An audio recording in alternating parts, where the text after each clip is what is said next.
Bonjour à toutes et à tous, j'espère que vous allez bien. On se retrouve pour le brief du lundi 16 juin, il est 8h21. Aujourd'hui, on va parler donc des news économiques, du ratio long and short, du funding, open interest, des liquidations. On regardera ce que font les whales en finissant par l'analyse technique de Bitcoin. Mais avant ça, on va regarder donc ce qui s'est passé ce week-end. Ce week-end, on a eu donc un petit range sur Bitcoin, accumulation. Donc on a actuellement une accumulation qui se trouve juste sur cette zone-ci. On peut voir qu'il y a une trendline avec 3 points dessus. Donc si on y revient, logiquement, elle devrait casser. Donc faites attention à ça. Mais pour l'instant, on est dans un biais plutôt haussier, hein, on a validé un changement de tendance juste ici, même si au niveau data fondamentale, et cetera, on reste baissier. Au niveau technique, on est quand même haussier, donc faites attention à si jamais vous allez short, faites attention quand même à bien mesurer votre risque parce qu'on a quand même des equal high qui sont donc dans cette zone-ci autour des 110 378 $ et un autre à 110 700 $. Donc c'est une zone dans laquelle on devrait revenir à un moment ou à un autre. Maintenant, ce que je pense, c'est qu'on peut laisser tranquille ces equal high. Maintenant, on peut très bien avoir un rejet donc dans cette zone-ci et derrière revenir retravailler cette trend et à un moment elle lâche et on vient directement chercher les liquidations qui se trouvent donc dans cette zone-ci étant donné que c'est un OB H4 dans lequel on pourrait très bien rebondir pour venir ensuite chercher beaucoup plus haut. Donc ça pourrait être un mouvement très très intéressant et je pense que c'est vraiment le plan qui est à prioriser dans les faits actuels avec l'économie actuelle qu'on a. Donc clairement, les tensions sont en train de monter en escalade, donc ça pourrait très bien repartir à la baisse à l'ouverture des marchés cet après-midi. Donc faites attention. On a également le FOMC donc cette semaine. Au niveau news économique, aujourd'hui, on n'a pas grand-chose, on n'a rien du tout même. Par contre, demain, on aura donc la vente au détail principale et la vente au détail mensuelle.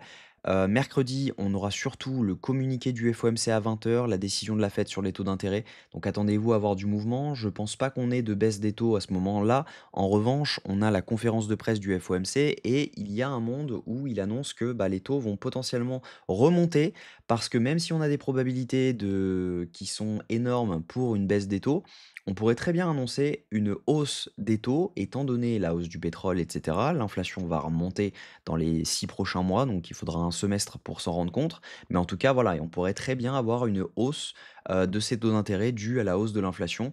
Donc faites attention à ça. On pourrait avoir des bad news mercredi. Au niveau, news économique également, jeudi, on aura la décision, de la Bank of England sur les taux d'intérêt à 13h. Donc même chose, on risque d'avoir pas mal de mouvements et puis sinon, c'est à peu près tout. On aura vendredi l'indice manufacturier de la Fed de Philadelphie, mais mercredi reste la journée la plus importante de la semaine.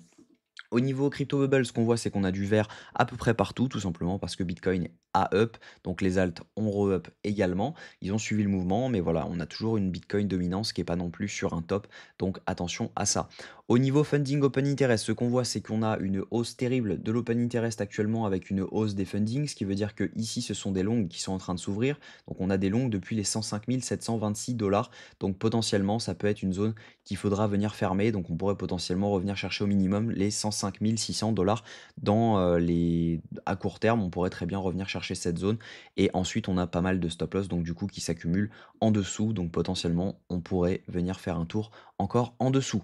Ce qu'on voit, c'est que sur le week-end, on a quand même eu, donc entre le 15 et le 16, on a eu donc une hausse de l'open interest juste ici avec une hausse des fundings, ce qui veut dire que ici, même chose, ce sont des longues qui se sont ouverts. Donc par conséquent, on accumule pas mal de liquidations. Même chose ici, on voit une hausse de l'open interest terrible avec une hausse des fundings, ce qui veut dire que ici également, c'était du long qui s'est ouvert. On a eu des petites fermetures ensuite de long parce qu'on voit un dump de l'open interest avec un dump des fundings, mais on n'a vraiment pas de beaucoup de shorts qui s'ouvrent, mis à part ici.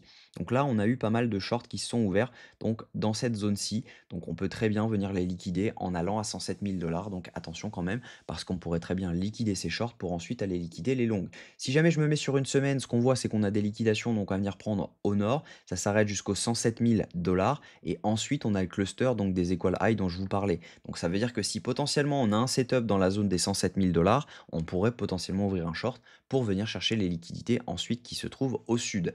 Au niveau, de ce que font les whales actuellement sont en train d'accumuler gentiment. Elles n'accumulent pas non plus énormément, mais elles accumulent quand même. Les micro whales recommencent à montrer, donc le bout de leur nez, hein, tout simplement. On a, des achats qui sont en train de se montrer dessus, tandis que les retails, eux, continuent à DCA tranquillement leur position.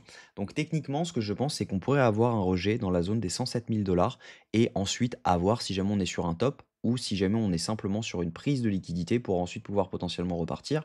Mais en tout cas, ce qui est sûr, c'est que on devrait avoir un rejet dans cette zone et ensuite, si jamais on revient travailler cette trendline, on pourrait potentiellement aller beaucoup plus bas. Donc faites attention à ça et si jamais on commence à partir plus bas, logiquement, on devrait voir quelque chose qui nous amène dans cette OBH4 autour des 96 000 $.